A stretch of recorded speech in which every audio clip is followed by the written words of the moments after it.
азизҷон шарифзода додраси додгоҳи шаҳри гулистон қайрӯқуми собиқи вилояти суғд рӯзи 6 декабр дар утоқи корияш бо далели шайъӣ ҳангоми гирифтани $1000 ришва боздошт шудааст.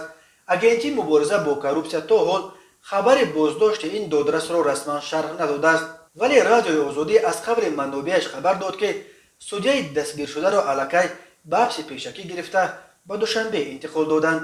ба гуфтаи манобеи радиои озодӣ пулҳо бо маҳлули махсус коркард шуда буданд ки ҳангоми зери рӯшноӣ гузоштани он навиштаи пора аён мегардад.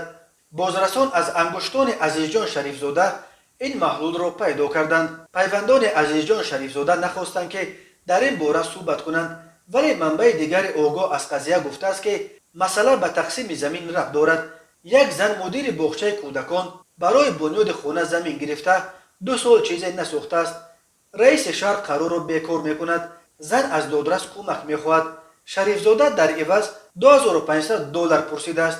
корафтода $1500 медиҳад ва ҳукми додгоҳ содир мешавад. вақте додрас $1000 мондаро хоста таҳдид кардааст ки агар наорад қарор бекор хоҳад шуд. зан ба оҷонсӣ муроҷиат кардааст. азизҷон шарифзода рӯзи 7 феврали соли 2020 бо фармони президент эмомалӣ раҳмон додраси додгоҳи шаҳри гулистон таъин шуда буд. вай пеш аз он дар додгоҳи нояб бобоҷон ғафурови вилояти суғд кор мекард. ин бори аввал нест ки кормандони додгоҳи гулистон бо ҷурми коррупсия дастгир мешаванд. наргиз ёдгорзода раиси қаблии додгоҳи шаҳри гулистон ва зердасташ муробек насриддинзода дар охири соли 2019 барои кирдоре ки ба гуфтаи мақомот шаъну эътибори додрасҳоро паст мезанад аз мақомҳои худ барканор карда шуданд. дар тоҷикистон беш аз 450 додрас кор мекунанд. созмонҳои ҳомии ҳуқуқи башар борҳо гуфтанд ки низоми додгоҳии кишвар пойбанди ҳукумати иҷроия буда мустақил нест. додрасҳоро раиси ҷумҳур таъин ва барканор мекунад.